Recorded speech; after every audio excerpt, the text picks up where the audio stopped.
Florent Pagny est un battant.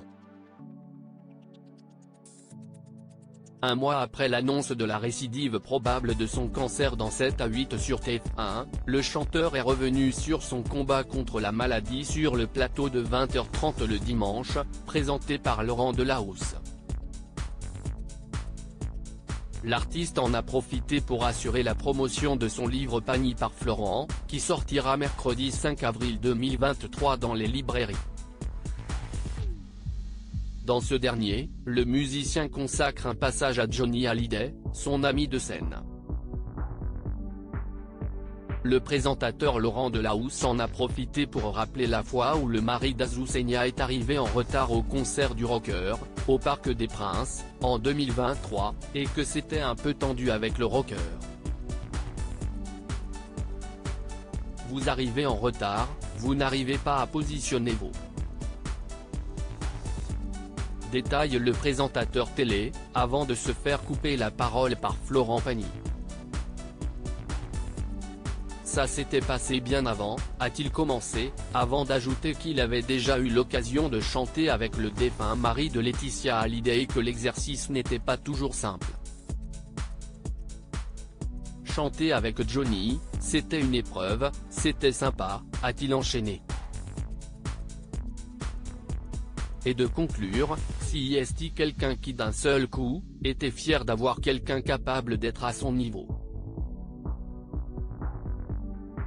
Jamais meilleur, parce qu'on ne sera jamais meilleur que Johnny. Florent Pagny annonce la récidive de son cancer. Le coach emblématique de The Voice sur TF1 est revenu sur son combat contre la maladie. À 61 ans, Florent Pagny a confirmé sur le plateau de 20h30 le dimanche, la récidive de son cancer.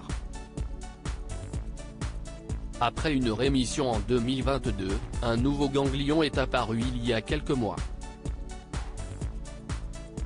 Ça avait super bien marché, si est juste que j'ai fait un peu le compte pendant 4-5 mois et il y a pu avoir cette rechute qui est arrivée il y a 1 mois et demi, a-t-il confié à Laurent Delahousse avant d'expliquer le cycle de l'immunothérapie.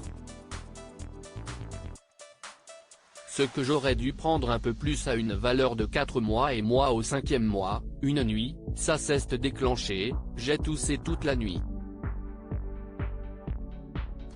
Les médecins français m'ont demandé de rentrer tout de suite. On parlait de biopsie, il n'y a même pas eu de biopsie parce que finalement je suis rentré tout de suite, a-t-il avoué au présentateur télé de France 2. Le chanteur a confié qu'il allait bien, même si cette nouvelle est un nouveau coup de massue. De toute façon, je serai toujours sous le contrôle avec cette immunothérapie que je ne lâcherai plus.